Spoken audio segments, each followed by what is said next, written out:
new people here, so apologies to the people who've heard this before, but for the new people, just to give a quick overview on BIM for Housing, who we are, and what we're doing.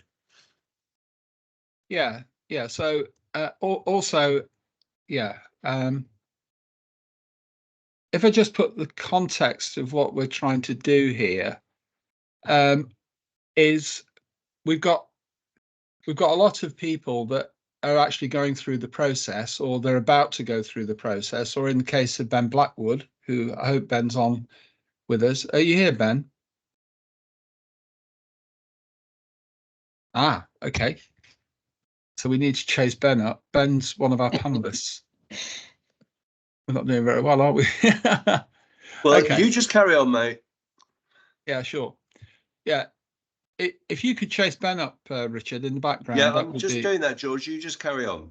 Thank you. Yeah. So if I just explain to you the context for those that aren't aware, basically what we're doing in BIM for Housing is looking at how information can make a lot of these processes better.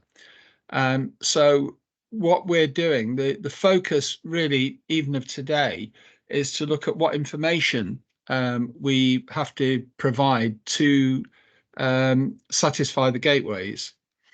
And part of the process that we set up when we took over about 3 years ago is to establish a number of different working groups that are interested in the particular areas. So, for example, people that not just are developers, but are looking at the development process, what technologies are used in there, and how information is created, and exactly the same for the different stakeholder groups. So the principal idea is how can we make the flow of information easier so that people, for example, in construction can do a better job because they maybe get a better brief from the development team, and the people that are operating the buildings get better information about what's been built because they've got a better relationship, or there's a clearer route through from construction. And so the principle that we operate is these groups meet every 2 months, and therefore we have 12 working group meetings a year. And then what then happens is that we then have work streams to deal with particular topics that are common to all of them. So, for example, we have a data management work stream. We've used that to produce standardized data templates and standardized requirements. We've done the same with process from the design group led that. We've then done a huge amount in fire safety, sustainability, and also digital records. And then moving on from that, what we've also been doing, we led the Golden Thread initiative, which L&Q set up, where there's a number of different working groups. We were responsible for asset and survey information, and we ran over 100 Teams workshops and these in-person workshops at Digital Construction Week. And out of that, we were answering the question, what information do we need? And in many cases, it was said that it depends. So the way in which we're looking at that is providing a context. So this was something that Mace contributed. So looking at a scenario where a fire breaks out in a kitchen, and what we're trying to do is use the knowledge of what the various different measures, compartmentation, and all the elements that go up to make compartmentation. What information do we need to record against that so that, for example, in this context, the building control team that are then looking at what is being provided, is it sufficient? And then if compartmentation fails, you've obviously got smoke control and detection also that need to work.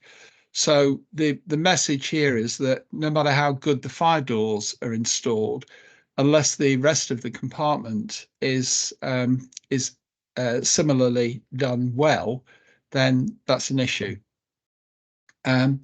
So we've created lots of guidance from those subject matter experts, but the focus that we had was what risks do the assets mitigate? What do people do to the assets to stop them from working? And critically, what information's needed? What tasks are needed? What level of competence is needed? And how should products be changed? Now, this information is all available for free on the BIM for Housing website. And this is just quickly the level of detail that we've done for each of those asset types. What does it comprise of? What risk is it mitigating? What do people do to those things to stop them from working? And then what information's needed for the different stages? And then what do we need in terms of maintenance and inspection? And then George, how do we... Were you wanting to share something, by the way? Oh, Christ. Sorry, just asked. Oh, God. That's right. I mean, it made sense what you're talking about. It's just I know you got slides to go along with that.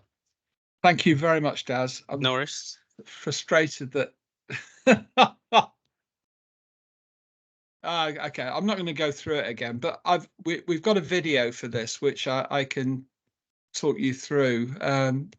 Oh dear, I feel so embarrassed on that now. Don't worry, George. It made perfect sense. Exactly. Okay, yeah. Thank you. Okay, yeah. So these are the things anyway. If you go onto the BIM for Housing website, you can download these things from there, and that's what I've just been talking through. And these are the documents that we've already got as data sets that we think would be useful. And we've also run workshops to look at some of the key aspects of how do we make sure that the right product is selected. How do we make sure that the asset information is created? So there's a rich range of things to go through this. Right, I'm going to stop now, and I'd like to hand over to Daz, because there's a couple of pieces of work that we've been doing that I think will answer some of the questions that people were asking in the original meeting. So, Daz, are you able to show what Jarek has done with the Miro board and also the work that you've been doing? Yes, not a problem at all. Good morning, all. Happy Friday. I'm Daz from David Miller Architects, one of the sort of directors and architects, and looking after, I guess, trying to understand, like I think everyone, the implications regarding building control, competency, etc. So let me just share two things. One is essentially a crib sheet, and one is a Miro board that Jarek Wittig has been producing in the background. I think it's fair to say that we're looking to, so in terms of the Miro board, I'm sure some of you have kind of come across this sort of platform, but it's essentially quite a nice interactive tool. And what Jarek has done, he's tried, I think like a lot of people, to try and just sort of create a workflow diagram, which is a visual, more visual, let's say, which essentially allows anyone to kind of start at the top, it asks or prompts certain questions from you. Depending obviously on the answer, you then either continue through the workflow and the junctions and nodes, and you get to hopefully a particular answer or a link to help you answer your questions. So this is sort of work in progress, and what we're looking to do is to release this sort of like a one-pager. Now, Jarek's really good at creating these little flow diagrams. He's done these before. So the aim is to, for example, we've got in here guidance and the link to the government. Typically, we want to be kind of linking people to the government website or the HSE website.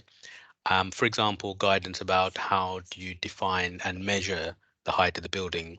these are some diagrams from others, but there are obviously the guidance from the government, which also give different scenarios, whether you have like a podium, for example, with 2 towers on either side of it.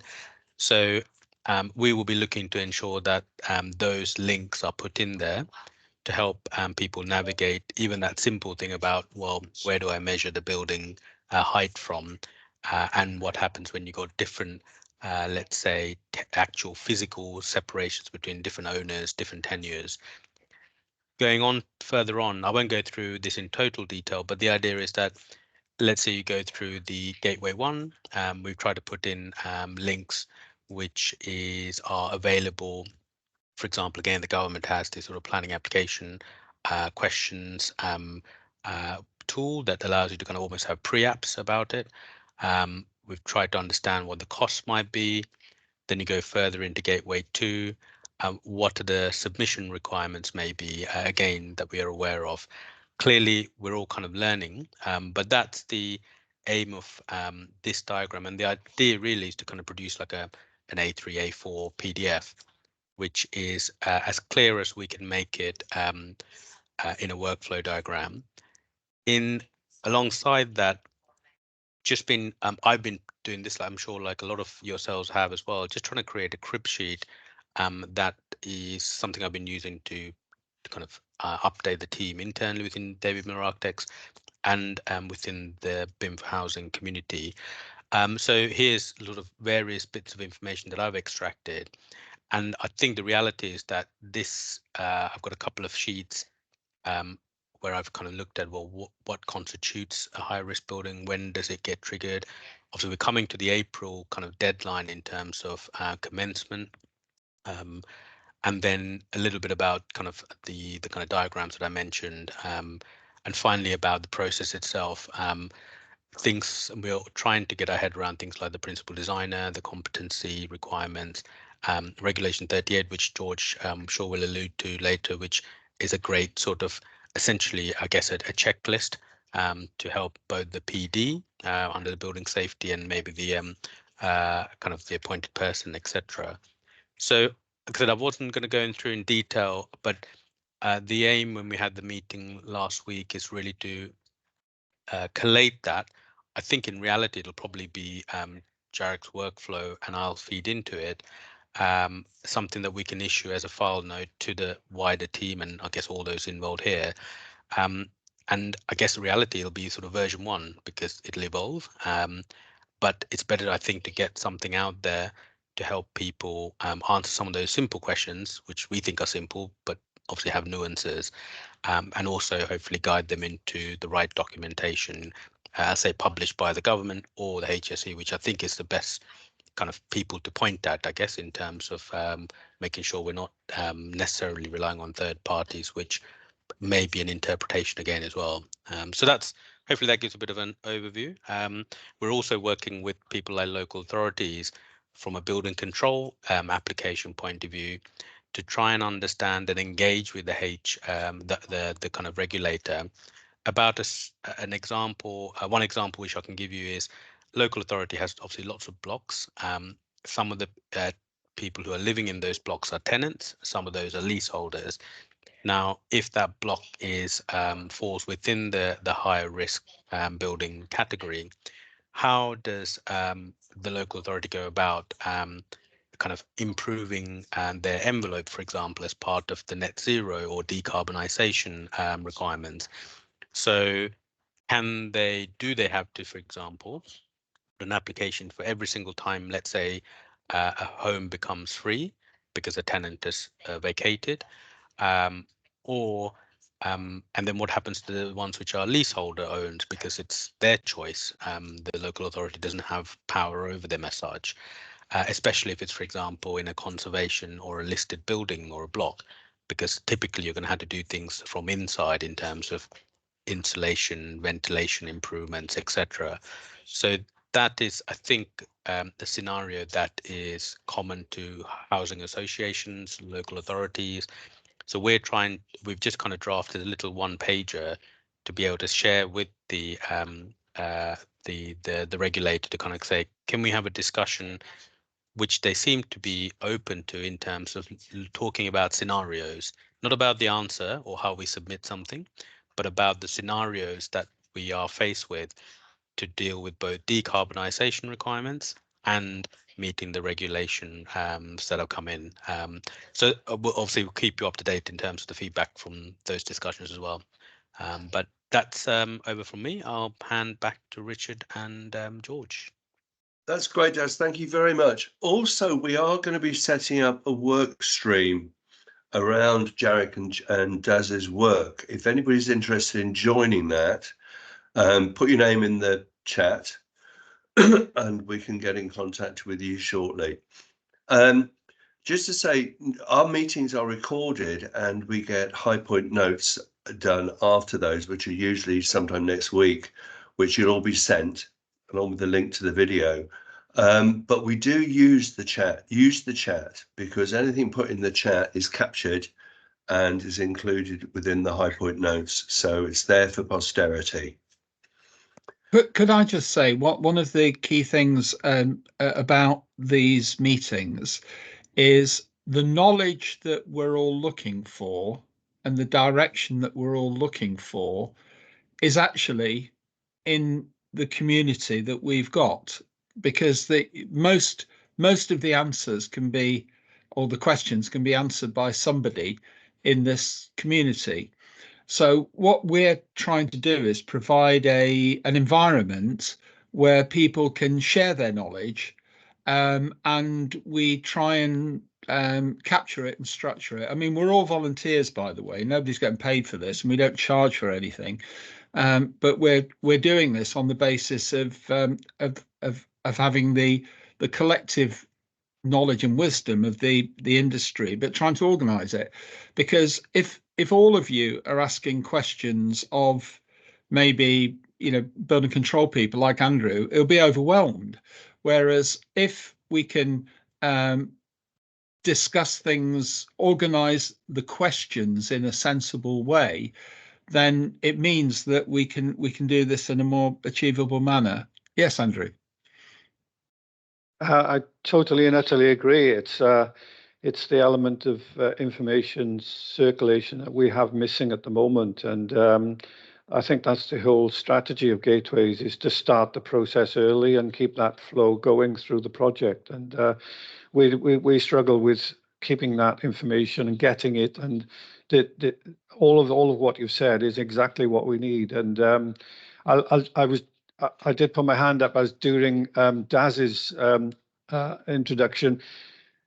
Even the basics, measuring a building, is quite a challenge, because the government advice on the government pages is incorrect in a certain couple of cases, and there's been some case law in first tier tribunal cases already that has identified how to measure the building. That, for instance, buildings over 11 meters are measured in the Building Safety Act guidance, whereas buildings over 18 meters is in a separate piece of law.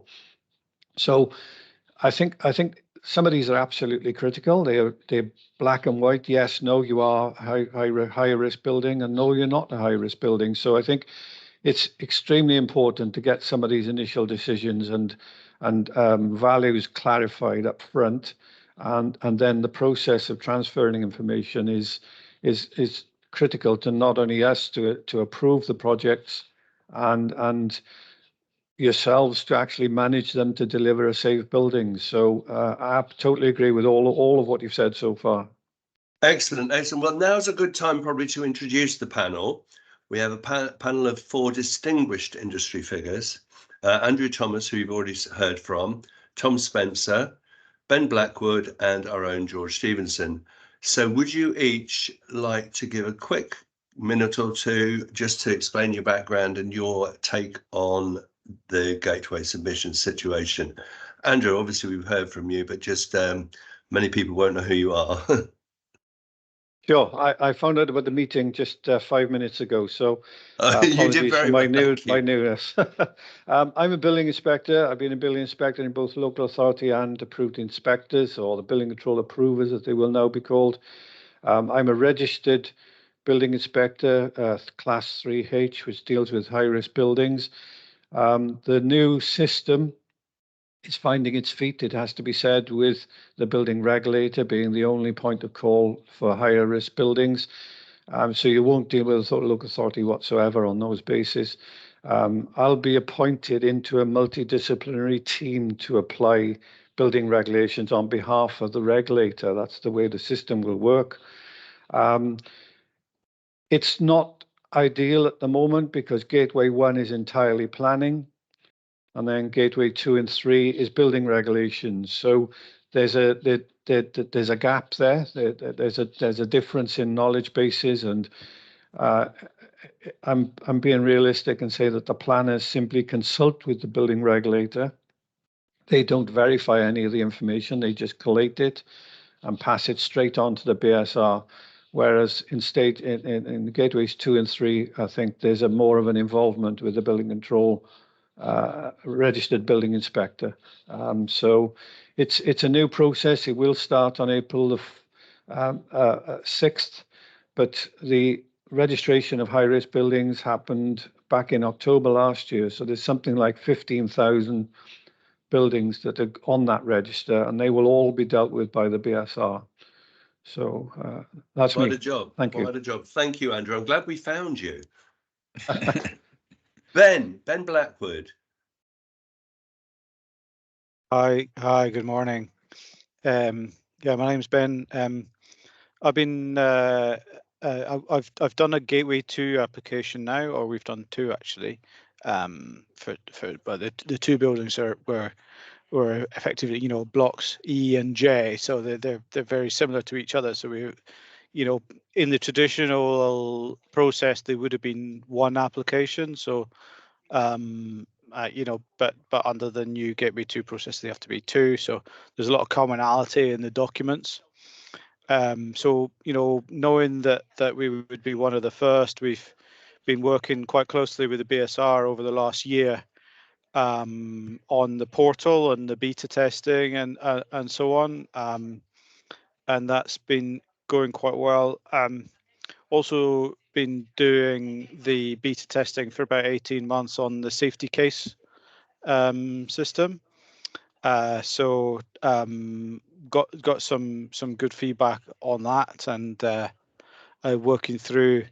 We've got about 110 safety cases to do over the next 5 years, but ultimately we're trying to get them done in the next 18 months. So there's quite a body of work and a lot of administration to go through there. I've also been working quite a bit with a cross-institution working group led by the IMechE, which is providing some really useful guidance on that. So I will I'd recommend anyone who's, you know, looking for a bit of intuitive information about topics such as the golden thread and the bow tie modeling and so on, to have a look at that guidance. It's really, really useful. Excellent. Thank you very much. Somebody who's actually done that. You've been there and done it, mate. Well done. Tom Spencer. Morning, thanks, Richard.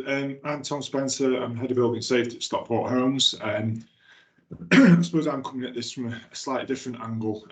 We're a social housing landlord, and we've got 24 high-rise. Well, it was 22, and then reviewing the sort of the guidance on definition of height, we've pulled in a further 2 blocks within our stock to classify them as high-rise buildings. Predominantly what we've been working on is implementing the building safety regime to all those existing buildings, and we've not really sort of had to encounter the gateway regime that much really. So it's kind of a new area. However, we started a project in one of our areas where we've got a cluster of about, what is the four blocks considered high rise, and then there's 2 other low rise blocks, and part of that work was to improve the heating systems. Now this work was on site sort of late September last year, and as part of that we approached local building control to make an application for you know, the works that's being carried out. However, what the response was, this wasn't directly to me, it was to a colleague, was that the work needed to go through the new regime, through building control and an approved inspector. However, they had no idea how that took place or how that happened. So obviously it left us in a situation where we're back to the drawing board, try and find out, you know, working with other colleagues, we tried to find the information on the government website, which is a challenge in itself. I think getting to concise information that's relevant is extremely difficult. So to an extent, some of it is guesswork. I think we got to a link where it takes you through a staged process to register an application with the regulator, but it, like these things always do, it sort of prompts further questions about, you know, where do responsibilities lie? You know, is it like a traditional building control? Is it the expectation with the contractor? Does it sit with the client? You know, it just opened up a bit of a can of worms, really, and I suppose that's where we are at the moment, is trying to manage those worms and figure out what the answers are to the questions that we've got. Yeah, I think it's a common thread. I mean, George mentioned it earlier. Andrew's alluded to it. Just the total lack of direction, which, as George said, this is why we're holding these meetings, to try and get something from the industry itself as to, you know, what's the best way of progressing forward. George, do you want to give a quick overview for those people who don't know you? Yeah, so I'm chair of BIM for Housing and also lead the Golden Thread Initiative Asset and Survey Information Group. So that's my pro bono activity. My business is ActivePlan. We're an asset information software company. And one of the key things that I'm interested in is working with other software companies to standardize the way asset information or information generally is being organized. Now, part of the reason for doing that is to try and simplify the way and make it consistent across different parts of the process. Because I think the challenge that we've got is there's an overwhelming amount of information that we're having to manage.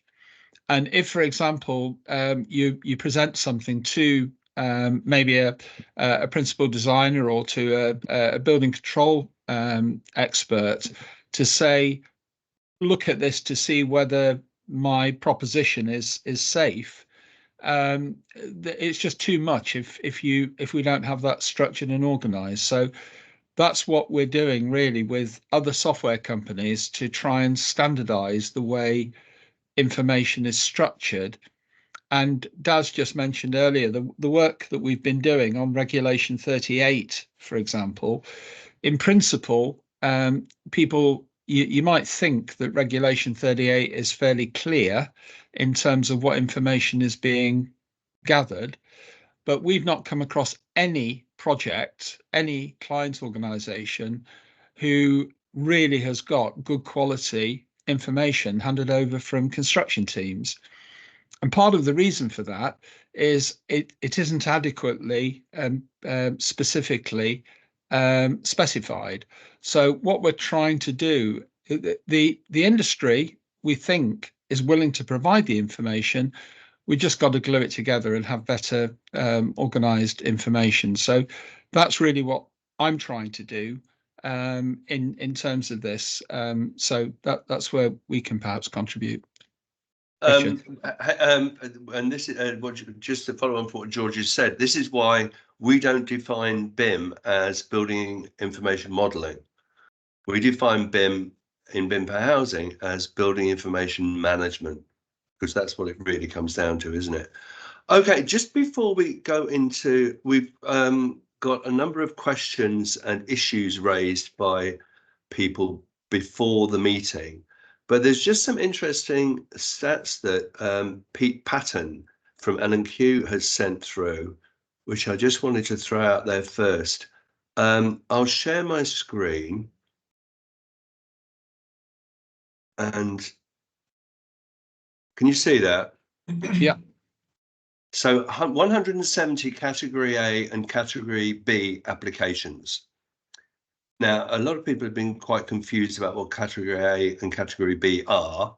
From the meeting that Pete had, this is quite a big session on this. Probably some of you were in it. Category A are big refurbishments, as in structural, where domestic refurbishments would be more Category B. I don't know if anybody's got any opinions on that. We'll come on to that. 5 substantial new builds, transitional products with work already underway. Now, these include where the LABC have been working on the plans whilst they were rejected, i.e. the traditional approach, rather than building inspectors won't be registered, or B, I don't know what that means, was walked away from the project. No applications for building control approvals for multi-million-pound projects, new build HRBs. And 2 enforcement notices have already been issued due to applicants starting work before they had building control approval. And his conclusion is the BSR is trying to be pragmatic, but also robust. Anybody got any comments on that? Shall I come in on that one? Absolutely, please. Wow, there's a lot to unpack there. Very much so, very much so. First off, there's one article which I helped draft with Gary Strong on the RACS magazine on building height. That may be some good reference for people to view. And the second question, I think, is that there's not many building inspectors being registered within the BSR scheme, which has to be operational by April the 6th. That's true. And I think of the 3,500 building control officers out there, for various reasons, and I won't go into that, there's only a certain number have been registered in time for the commencement date. More will come through the process, but as of April the 6th, there will be a shortage because people haven't got their full, you have to do exams, you have to have your CPD verified. To be honest, this is the first of the competency rationales that's going to be carried through with the whole building process. So the next people are going to get this process is the designers, and they will go through the whole construction team, if you like, or project team, ensuring competency levels are proven, justified, and verified. So this process has been a real bumpy ride for building control, and you're right. There's only, I think, 158 of the higher category C building control registered at the moment. There's another exam going through this month, which should get us in time for April. The process is that the application will be to the. How many are actually needed? 3,000. Oh my goodness. Yes, that's a massive problem. Will the government delay the process because we've got a deadline set in law? I don't know if that's possible legally in this current political environment. I don't think government's going to be conducive to stepping back and not applying this regime. Hi, Steve. It's George. I'm just letting you know this. George, you're on speaker. We can hear you. Sorry, shall I carry on? Yeah. Sorry. So the way the process works is in London, the Surveyors Association will appoint a Class 3 registered building inspector. In the rest of England, it will be the LABC will find the registered building inspector for the building regulator to use. Then there will be a team set up by the BSR, which is a fire officer. It could be a structural engineer. It could be a fire engineer. It will be a building control, a registered building inspector. And they will run that application. And that's happening at the moment. The registration process is obviously not in place yet, but they're finding qualified and appropriate staff to support their applications in the system today. They've done it the wrong way round. Yeah. So what will happen? What will happen come April 1st when you need 3,000 people and you've got a couple of hundred? How does that even work? In reality, it doesn't work, because the penalties for us, me as a building inspector, is 2 years imprisonment and unlimited fine for impersonating a registered building inspector. So there's no flexibility with this transition deadline. Yeah. And we're barracking both the BSR, government, and anybody else who listen, frankly, that something needs to happen to make this transition better.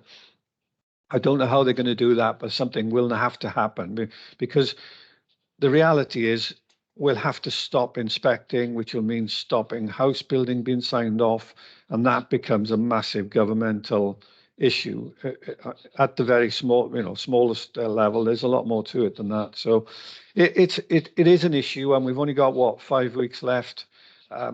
So I'm one of the 150 odd class 3 inspectors. There's 30 London boroughs. There's no way. I'm stuck in my local authority area, but I can be transferred out into another council. But that means there's no resources in my council area then. Sure. It's an impasse at the moment, and something needs to happen. What will happen? You'll have to wait and see, I think. So, but the system is in place. The BSR has taken on every single building control project. There's a few exceptions. If approved inspectors can make substantial starts, there's a couple of transitional periods allowing an approved inspector to carry on with projects if they're, I think, close to finishing. Sure. There's no point in transferring a building in that complexity to another body and starting again with the process.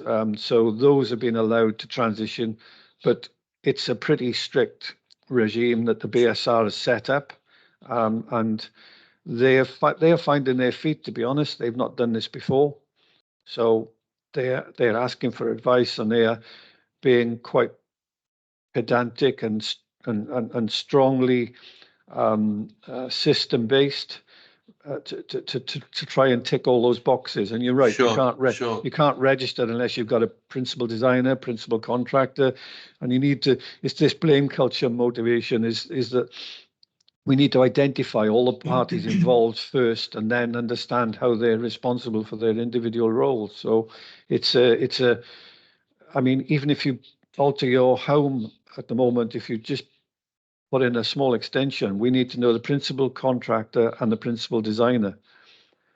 So the building regulation process has changed quite radically. And even though that seems a minor piece of work, we do need to know who's responsible for different processes. Well, so one of our members, Patrick Wilson, wrote into us during this process of setting up this meeting, and he was saying that a lot of all this stuff now applies to small house builders. Yes, the small businesses, which it never has before. That's and these right. guys even literally don't know where to start.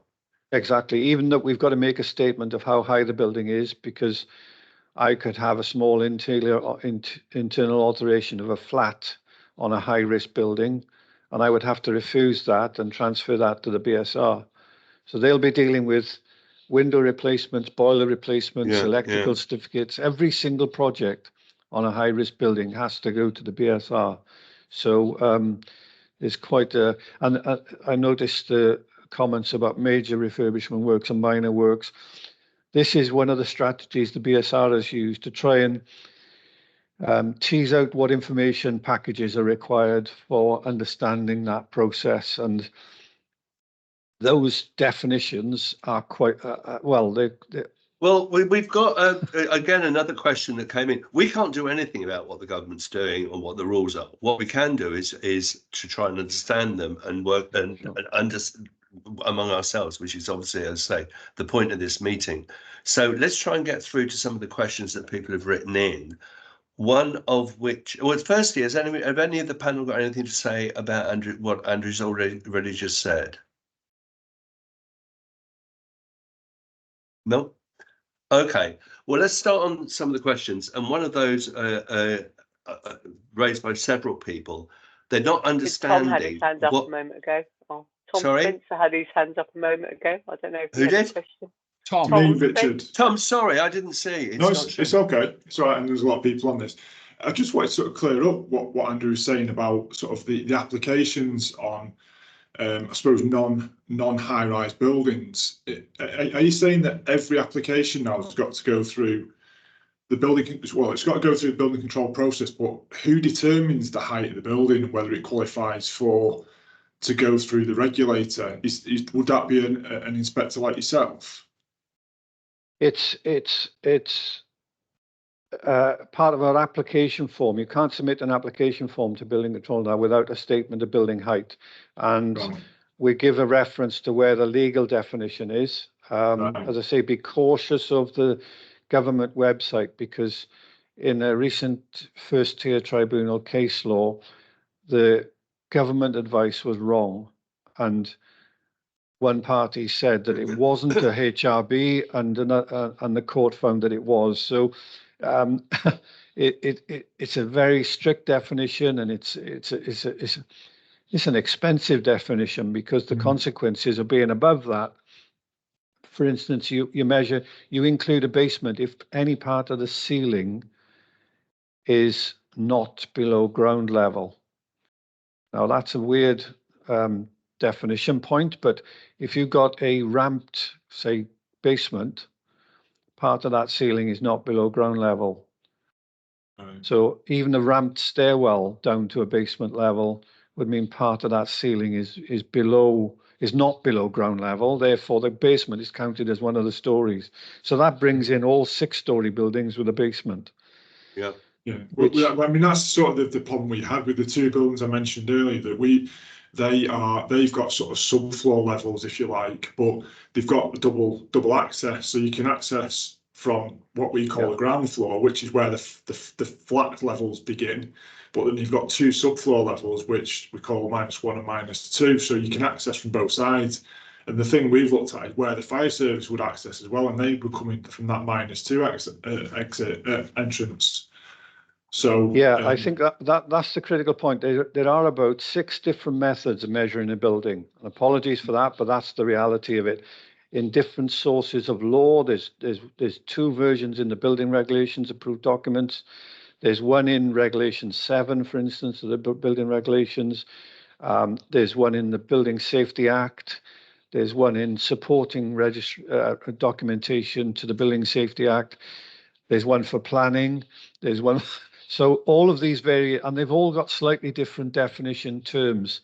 And I think the article which I helped Gary write in the magazine, the RICS magazine, says you have to know why you're measuring first. That's your first statement, is why am I doing this? Is it to find out if it's a HRB? Is it to find out if it's a no building over 11 meters? Is it for building regulations for fire safety, whether you need a firefighting stairs? So the terms of why you're measuring is a critical statement up, and that's the very first statement almost, because that sets the regime and the processes for the rest of the approaches. So I think that's quite critical. On your mapping system, that would be a critical issue point. So it's not just a measurement, it's a context. No, it's the context. It's entirely the context, because we're finding, because I'm actually a first tier tribunal judge, and we are finding that it's just construction nature that somebody will find a definition that fits what they want to measure. And I make no apologies for that, because we all got multiple sources of guidance, everybody, including building control, and we will look for the most appropriate way to apply that standard. So if you use Part B approved document, there's one method. In BS 9999 or 9991, there's another approach. So you have a choice, but in some cases, the law says you have no choice, so you must be strict on how you approach that definition. Let me bring Corey Gregg. Hi, Andrew. Hi. Just a quick one, really, just to go back on a point you made about sort of low-rise buildings. So I work for a housing association where we do quite a lot of refurbishment work, sort of like roof replacements, window replacements, things like that on your standard domestic buildings up to sort of 3 stories. My interpretation is that we need to appoint a principal designer and principal contractor under the Building Safety Act as well as under CDM regs. Is that correct in thinking? That's exactly correct. What happened was the Building Safety Act changed the building regulations. So now section 11 of the building regulations says before we accept an application, we must have identified a PD and C contractor and designer, and the client must be identified, and we have to record those 3 parties as a basic requirement of every single application under building control, no matter how small, even window replacement, for instance, which seems a bit ridiculous, but it's the reality of the system has changed. So the Building Safety Act is the root of the change, but it actually changed the building regulations. Right. So now, even if we use someone that's like on a competent person scheme, so like Fencer, for example, for Windows, we've still got to send that in as a building regulation application now. Their processes have changed slightly as well, but yes, and if it's on a high-risk building, then they should deal with it regulator direct. So, yeah. And there is there's a 3-tier process here where buildings under 11 meters are a certain process, buildings 11 to 18 meters a certain process, and then buildings over 18 meters are a certain process. So that's quite a finite banding, if you like, of different projects. While we're on definitions, a lot of people before and along with the questions that people have submitted, category B. What does category B actually mean? That's on high risk buildings, higher risk buildings only. That's the BSR's method of understanding the level of information needed to process an application. So they're trying to distinguish minor works to major works in the context of, do we need everything on a building for somebody who's, say, altering the internal layout of a single flat? No, we don't. But that system should come into place because every high-risk building has got to have a building assessment certificate, and that needs a site safety case, as one of your colleagues just said, and it needs all the verification of the whole building to happen as a background thing. But during a project, it would be unreasonable for a £10,000 job to ask for £100,000 worth of information and historical referencing and design codes and all that background information. So it's trying to tease out the difference between small projects and larger projects. A larger project can perhaps carry the whole building assessment, whereas a small project won't. So it's that definition the BSR has used. So Ben, how does what with your experience of actually having gone through that process, did you have a lot of confusion? Yes. So obviously you'll recall that during one of the early webinars, Colin Blatchford Brown said, early engagement, and looking down the track of having multiple applications coming up, we were trying to contact various people in the BSR and kept getting sent to the generic contact detail, and traditionally for the last 22 years we've had the same contact at LABC, and we've dealt with that person, and he is he's renowned for being very, very robust, and that's a good position because that once he's accepted it, you're pretty much comfortable, and but obviously, and he's good in that anybody that goes to him and says, oh, what do you think of this, he'll say, well, piss off, you're supposed to know, come and tell me that you think it's okay, and I'll tell you if I disagree. And I over the years I kind of like that approach. And the but with the BSR, there was just nothing. There was just a brick wall. So, so in and terms this- of communication, things haven't been good for you with this.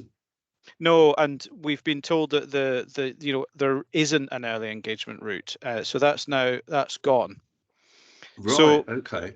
And we weren't looking to, in the BSR, the did say, yes, we did say at the early days there would be early engagement, but actually there isn't. So you basically have to do your application, blind. It's like doing your tax return, basically. Now, there is a lot of guidance telling you what to do, and you can follow it. But there are some discrepancies in the guidance, and that's what we were looking to tease out. To the prescribed documents, I think there's reasonable guidance around that, and you can, you have to engage with it, and you have to do it, and that the guidance that's on the .gov website is good, but that will then lead you on to the relevant British standards and the PAS and so on, and BSI Flex and so on. That's all there. For me personally, the thing was about the level of design that's expected, because there was lots of different messages coming through. You look at the design deliverable, and all you have to do is in the guidance it just says you need to submit certain drawings at a certain scale, and that's it. But when you look at the definition of change control, one of the examples is that you need to, a change to a wall tie will be a major change. So that implies that you should have decided what your wall ties were within your initial submission. That's kind of what that implies. So we were looking for a bit of definition around that. So, because normally you wouldn't specify your brick ties at building control application time, but that kind of implies, we've inferred that normally you do. So the approach that we took, rightly or wrongly, is, with a traditional building control application, you would normally, you get a conditional approval, and a typical application, on average, we would get about 100 conditions, and it would normally take about 2 years to work through those and satisfy them all. Once you've appointed your sprinkler contractor, you get a bit of detail about, whilst you already had the specification, you get a bit of detail of exactly what pipe they're using, exactly what pumps they're using, and this kind of thing. And you'd provide all of that information, and you get that condition closed out. So that gets run on, a tracker. Pretty much everyone has a similar sort of tracker for operating building control conditions. So what we've done is taken a load of those that we've built over the years, that there were the finished version with all the information in it, and said, well, actually, that's your building regulations compliance document. So all we're doing is taking it from the end of the job to the start and just populating it. And if you look at those jobs that we've done over the last 20 odd years, that there's a bit of consistency there. So we've just taken that to the start and populated that there. No, that could be totally wrong, but that's the approach that's been taken. I just want Ben, can I just bring somebody in, because they may be commenting on something you've said. I have no idea who this is. It's the boardroom. Apologies. I'm just coming in. Apologies, it's not anything for Ben, so it's just I'll pick it up after. Okay, mate, fine. You carry on, Ben, and the boardroom will carry on after. So, I mean, in terms of the way that you manage a project, it's quite a step change, because traditionally you would do some basic design, then you appoint the contracts, and then you get trade contractors to provide you with the sprinkler designs and the wall build-ups and whatnot. So what we've had to do is engage those specialists way earlier in the process and feed in such that information gets crystallized within the architects and the MEP engineers and the fire engineers deliverables, and that they've all fed into that building regulations compliance document. So it requires a lot more work up front, but we've found, obviously, professional teams are not used to working in that way. So there's a lot of, you're having to do this forced communication, but everyone's kind of in the same boat. So keeping that open and collaborative approach is good. Okay.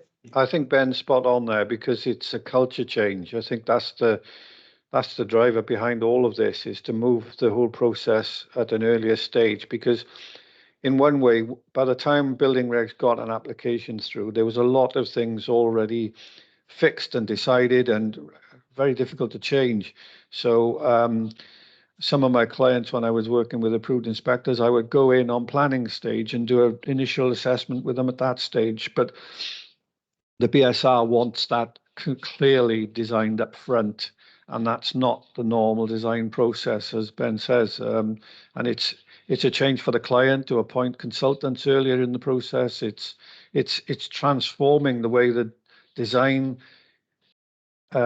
early stages happen. The RIB stages are happening in a different way, and it is a culture change, and that's quite a difficult thing to do to any industry. Okay, the boardroom. Hi there, Chris Morvan. So thanks for taking the time just sort of today, and it's the first time I've joined, so no, it's appreciated. I'm just wondering, as an example, I'm helping a client on a HRB that has commercial spaces on the ground floor. Now, under the high-risk buildings descriptions and supplementary provisions regulations, God, it's always a mouthful, isn't it? 23. The state that because it doesn't have a connection to the building other than it's in the HRB. I find it very strange that actually that any works that were going to say fit out that commercial space, and from what I've seen and spoke to other building regulation companies, that actually that as the works don't count towards any actions under the HRB because it's deemed as an isolated building. But actually, fundamentally, it's below the HRB. What happens if they break compartmentalisation lines by drilling in holes and things like that? I find it's a bit of a unique, I think, strange grey area, because actually, should they be doing mandatory occurrence reporting? Because actually they're working on a fit out within, whilst yes, it may only be if it's just complete, I mean, for this scenario, it's just brick walls, so they're putting in new compartments, putting in boilers, all the rest of it. But actually, should that work be deemed to send to the regulator? And because it's under, the contractors get out of jail freeze, they're saying, well, actually, it's not part of the building. It's treated as in isolation. I just feel as though it's quite wrong, because at the end of the day, they have an impact on that building. They're in that building. Just open it to the floor, really. Absolutely. George.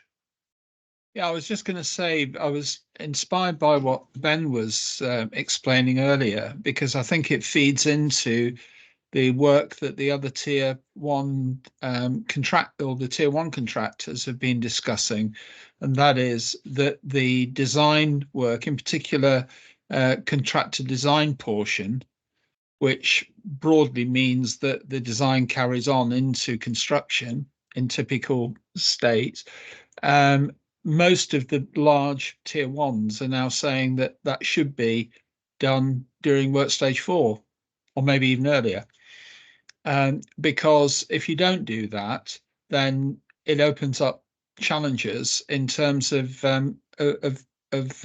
compartmentation, for example.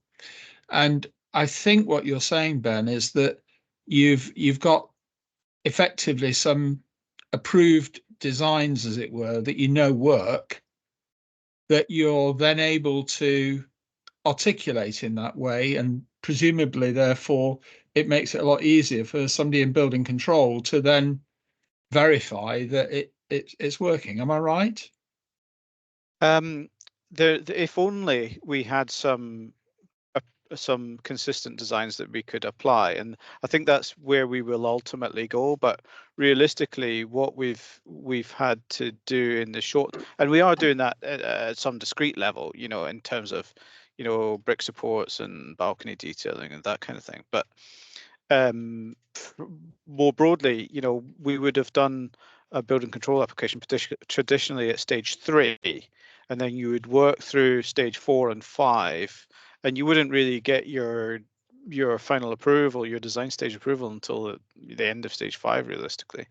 Whereas, you know, now what we're doing is we're taking to the design to a stage 4+, and within that stage 4+, before you do the application, that includes trade contractor design for the key safety elements. You know, sprinklers, brick support, power, dry lining, facade. And so we've engaged specialists on a pre-construction services agreement to provide that support and feed it in to the design team, which gives you the information you need for your Gateway 2 application, but it also solves a problem which has been a bit of a bugbear of mine for years, where you have an architect's or a consultant's design, and then you have trade contractors design, and then you have the end, and then you have your architect's design was never actually reflective of what you had, because and if you didn't know who the trade contractor was, which, you know, if you've say you come into a building 12 years after it was built, how are you going to know? It's usually quite easy to find out who the principal designer was, and you might think it's reasonable to look at their drawings, but if you look at their drawings, they're possibly not reflective of what was actually built, and that was a real problem. So it does force the consultant team to update their drawings in accordance with trade contractor design, which, you know, we all know is right. Anna. Can you all see me smiling? Yeah, we can. Oh, Ben, you were so optimistic. It's really not like that, and it's not going to be like that for a long time, and we're all going to have to deal with it. There is a small issue of procurement that gets in the way, and and procurement is money, and money is absolutely, you know, money ultimately drives everything. So the whole idea of bringing everything forward into an earlier RIBA stage, lovely idea, but frankly at the moment no one wants to pay for it. So we're architects, we work on mostly new build, so it's new designs. Often we pick up, we're doing delivery as well as our own designs, so we get to see both sides. Bringing the supply chain forward, yes, there is a lot of pre-construction stuff going on, PCSAs, wheeling and dealing, trying to get the contractors to design things earlier so that we can put them in. Not that easy. Subcontractors will not work for free, obviously. Also, they might, but they might disappear because the price is too high. This is what's happened to us on a couple of projects. So I'm not offering solutions. All I'm saying is that everyone is talking about this lovely world where everything will move forward and we will have a fully agreed complete design before we go to Gateway 2. It's really not happening. So design will probably stay where it is, maybe a little bit more mechanically sorted out, which is the biggest point actually in all of this. Yeah. So the hard things, architecture, structure, those things come together quite early. Yeah. And they do get designed and agreed because they are the ones that go to planning. They're the ones that need to be costed early to go in the ground. Do you see what I mean? There are physical reasons for those things to be agreed early. M&E doesn't get agreed till way later. 2 reasons: because no one wants to pay the M&E subcontractor to do the design, and B, because the MEP designers don't want to do the subcontractor design. Yeah, so very factual reasons. So MEP will change everything once it comes into the building, and therefore, and especially things like fire breaks and, you know, anything that is coming through hard things, if that vertically as well as horizontally. Those things at the moment haven't really moved forward in our experience. They're inching a little bit forward into 4A, as you as we're now splitting the stage 4, but not very much. Again, the money is the thing that drives everything. So don't worry about BIM, don't worry about management, don't worry about anything. We all have the best intentions, but the process is ultimately driven by procurement. And unless procurement dramatically changes, unless we go back to actually procuring things right at the end, when the design is fully complete and everyone else is on board, I don't think we're going to have a very big change. We're going to be submitting Gateway 2 with the best knowledge of what we're doing, and then we're going to have to resubmit when we have any changes. That's our current experience. George, and we've been working on stuff. So, George, do you want to come in on that?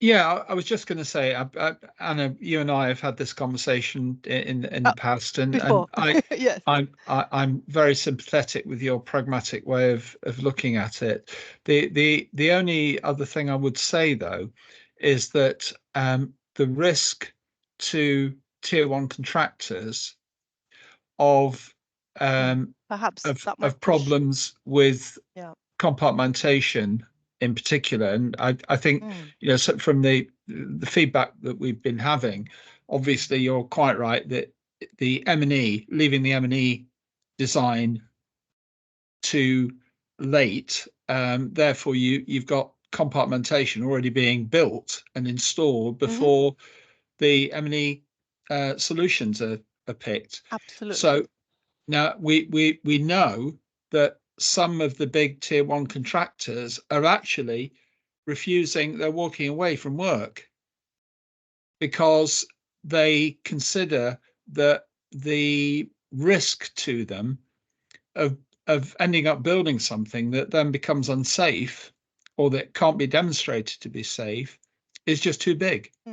And I know in particular that Balfour Beatty, I think also Waits, have actually turned away work because the risk is too high. Andrew.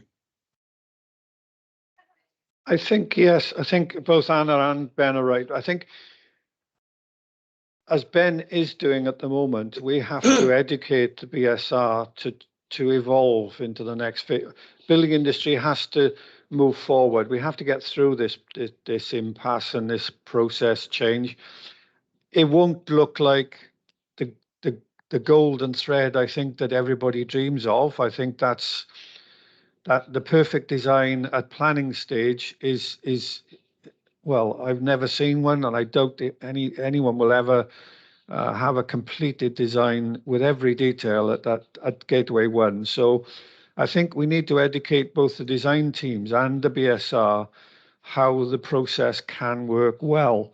And unfortunately, Ben's going through some of the early stages of dealing with projects, and I think that's going to change the process slightly, but it's going to, it has to work. We all have to keep on building. We all have to deliver new homes, and we can't just stop and say, if it's not the BSR's way, you're not going ahead. There are hard stops as gateways, but we need to have a process that functions in the building industry. Otherwise, well, government will make that happen, I'm sure. I think that's where we've got to be looking a bit more positively at how we get through this. Lucy. Hi, morning. I just wanted to kind of support what Anna was saying, really, in the sense of, so I work for Mace, and the G&Ts and Arcadas and all of those kind of organisations are big players advising clients early doors of what the procurement mechanism, everything. Most people know what that is, right? And they're not modernising their approach to try and facilitate early MEP design, for example, that would provide that fixity that sort of we're referring to. And until culturally that changes, well, our hands are tied. And I think the designers' hands are tied as well, because if there's G&T, I'm picking on G&T, I'll pick on Arcadas, right? They'll set a cost plan and they'll set the design fees very early on in that budget. And designers have to work to the parameters of what they can deliver under those design fees. They can't do more because they won't be given any more. Like, you know, no, business is business, isn't it? So for like, if you take, for example, you know, we know the RIBA stages of work operates differently to the BG6. So everyone is starting to use 4A, B, and 4, 1, 2, and 3, for example, or A, B, and C, whichever you want to define it. But ultimately, the clients are still going out there and buying a stage 4 from the architects and the engineers, and a 4.1 light from the MEP consultants. So there's a complete disconnect there. So, for example, if Mace are tendering something, now we could be tendering it early, but we still got misalignment of appointments because the client doesn't want to spend any more money because it's within their budget. And actually, we know there's not that maturity in the supply chain to complete the design. So how can we have a stage 4 design that proclaims to be coordinated when the MEP design isn't even mature enough to actually, and we all know that, and everyone knows it, and everyone's working in these handcuff kind of constraints. And it all goes back to the feasibility of building something, and the likes of G&T, Arcadis, TNT, whatever, they won't change culturally until their hands are forced. So they don't see within the Building Safety Act where they have any culpability in their advice, which is forcing this cultural behaviour. And I think it's not a lack of want for the designers or even the main contractor to bring the design early. I'm currently working on trying to negotiate with a client to bring in specialist MEP design at stage 3, and they're just having none of it. And it's like, because they don't want to spend the money. And I don't know how much, I think we all know what we need to do, but how do you break down those barriers with the cost consultants who are the key advisors to the clients? And then the clients totally themselves, agree. right? You know, and you know, coming back to Anna's comments as well, that I totally agree that, you know, you know, the technical teams and to be honest, the specialist trade contractors as well are keen and willing to, you know, take a bit of pain in order to learn and get better at this. And it feels like, you know, you're doing this assault course together, but the procurement process is just pour and treacle on everyone while you're trying to do it. And there is a lack of accountability in the procurement profession to like help us. I don't take any. I don't take for granted at all that we're in a very fortunate position where leadership has said, "I don't care about the procurement, we're doing it," and we've got the wherewithal to do that because we can. You know, as a business, we have to be planning like, you know, 10, 15 years ahead, and that's the way we can see it going. And without the getting the fixity of design early enough, we're going to drown in change control. I just want to rejig get back to building control a bit. Edward Costa, you put a comment in the comments. Would you like to expand on that? Yeah, sorry, I didn't catch his name, but it came from the boardroom. We made a comment about, you know, the independent sections of a building which are actually part of the physical structure which houses an HRB would essentially be under different building control regime. Now, that's the understanding I've got. I might be mistaken, but it'd be interesting just to either close it down because we're mistaken, or if there is this difference. Then how is that approached? Because it certainly creates problems for a safety case regime for the building in occupation, because we'd have potentially have a part of the building that's not as well controlled as we like. Yeah, completely agree, Ed. I think I can answer that one. It's that there is an option for the BSR to take on non-HRB work. So any schemes that are complex enough to say a massive housing site which got a small retail shop within that complex, it would be crazy to have 2 building control bodies on the same site. So they do have the powers to add non-HRB work into their regime and to include other parts of the project. There are quite detailed descriptions on what's separate. You know, is it entirely separate building on the same plot, or is it conjoined? Is it accessed in different ways? Is it access from a single stairs and there's options to move into one building or the other? So there's that extra option, as I said, of the BSR being able to take on non-HRB work. So it will depend on the project, as you can imagine, and they will make a structured assessment of that to say it would be appropriate for us to deal with the whole project here rather than having two building control bodies on the same site. If I just a question, sort of carrying on from that, but that's fine during the sort of the initial build, but then down, in the future when we have the Tesco's downstairs and there's a major fit out because it's going to change to something else, who triggers that to say this will be a BSR controlled build or not? Is it the client or is it the regulator?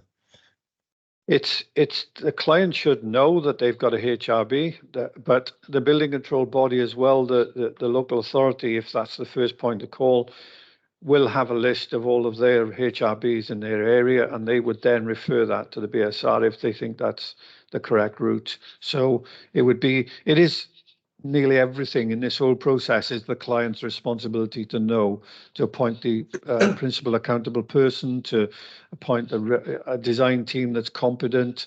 So it's the client on everything, but they obviously will be delegating this to design teams and project managers and all sorts of different people, but it's still back to the client on legalities. So to represent the client then, most principal accountable people don't understand, let's be honest, quite a lot of the legislation around this. They appoint management agents to undertake the works, and, well, sorry to say any managing agents in the room, they don't typically understand the rules and regulations.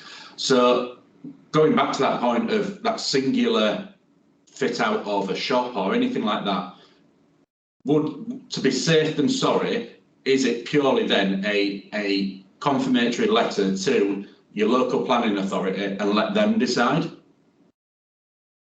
Because it's that would be one route, yes. On a HRB. That would be one route I would suggest, yeah. As you say, the BSR isn't easy to contact and get immediate answers. You have to log in a call on a website, so it's not really conducive to that. So I think probably the LA will be the best point to call first on, and then they can identify which buildings they've got in their area, which are HRBs, and I would. From me personally, doing it in our area, any buildings that are on that site, I would refer to the BSR first, and then if he says, I'm not dealing with this, you can deal with it, then the council can deal with it. So, they have to have that option. Can I bring in John Waynes? Are you there, John?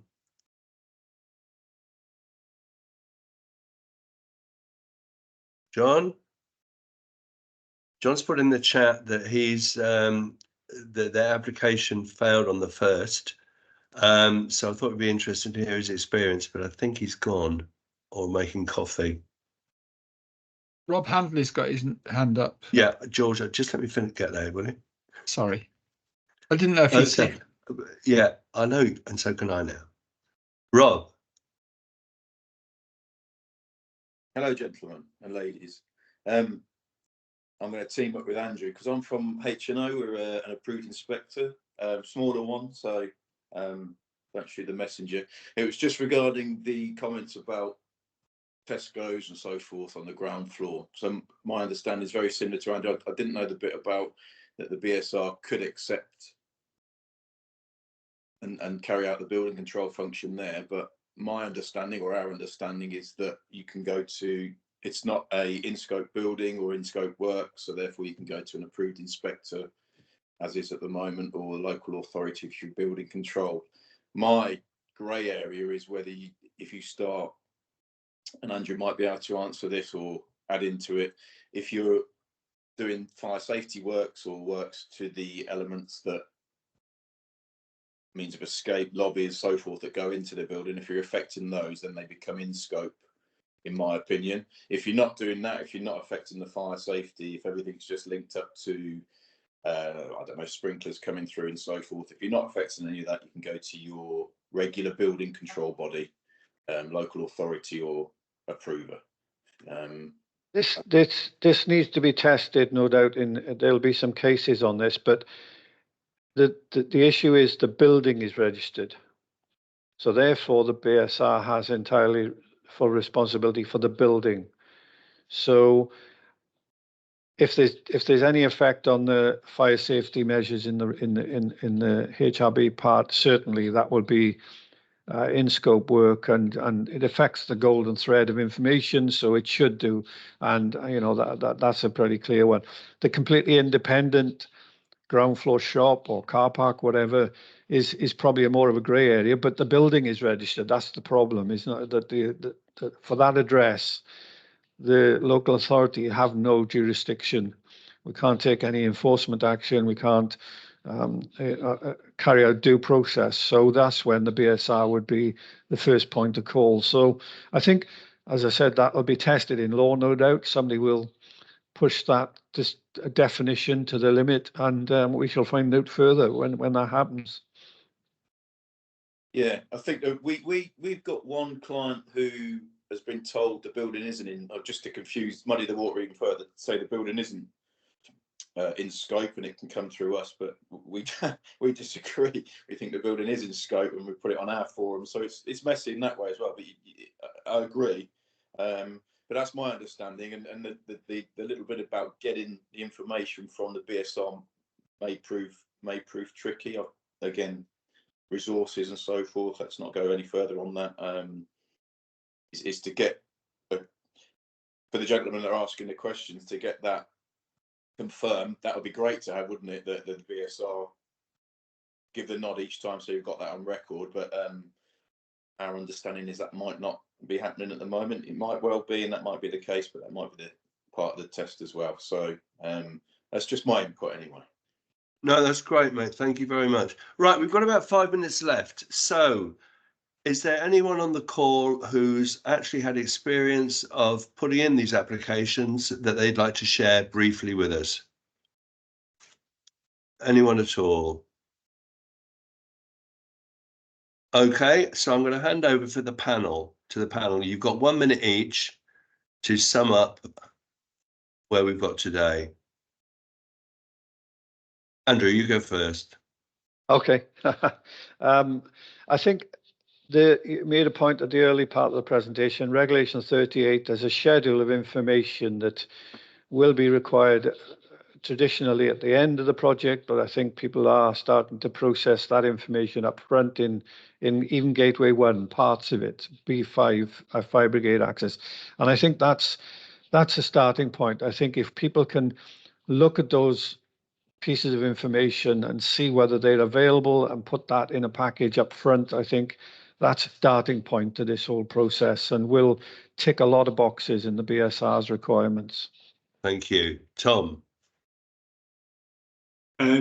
Well, where do we start? I think certainly there's been things that have been clarified, but for me, I think I'm going away with as many questions as I came with, to be honest. And I think, you know, there's a myriad of problems. I think I suspect this might happen, but I think future sessions on this might be beneficial. Andrew clearly has a wealth of knowledge, and I think if he could be involved, you know, that'd be great. We have to split it down into small chunks, don't we? We can't do it all in one meeting. No. But I think this has raised the small chunks, I think, hasn't it? Yeah. So, Ben.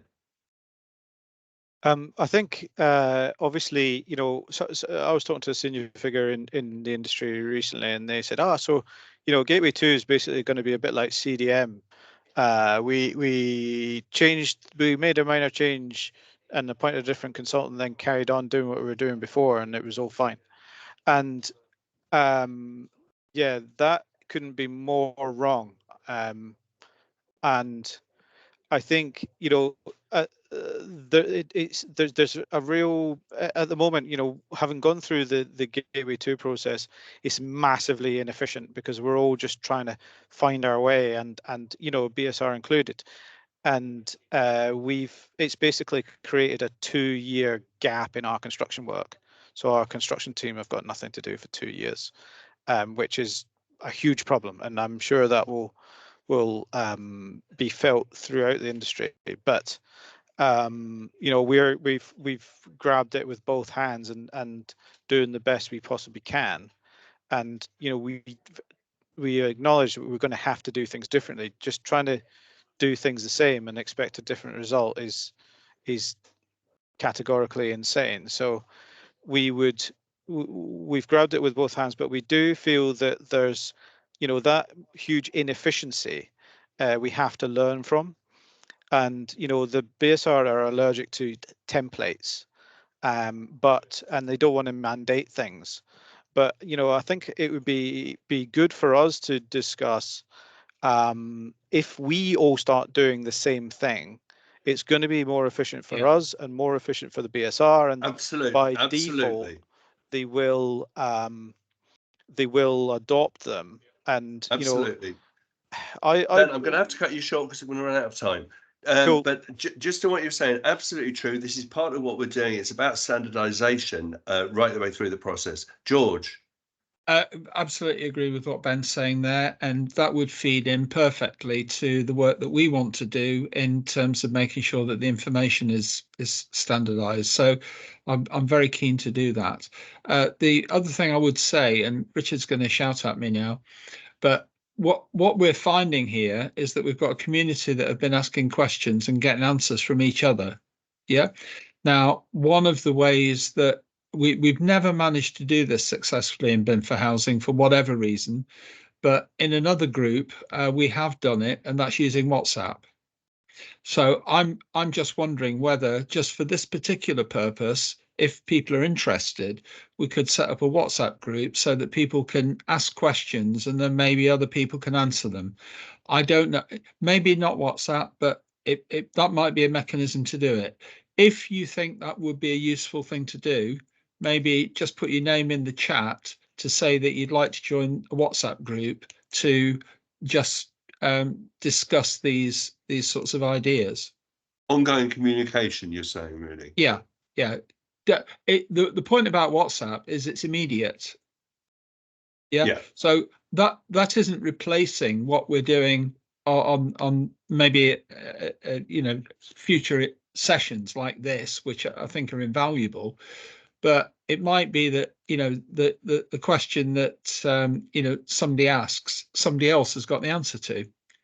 Absolutely. Well, as I said to Ben, this meeting has raised a lot more issues, answered some issues and raised a lot more.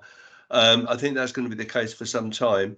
So we will be holding a number of bite-sized chunks meetings on these issues over the next few months. So keep a lookout on your email box or your LinkedIn messaging, because we'll be back to you. Don't worry. Smashing. And at that point, I will say thank you very much to the panel, and thank you to all of you for attending, and see you next time. Thank you. Thank you. Cheers, guys. Thank you.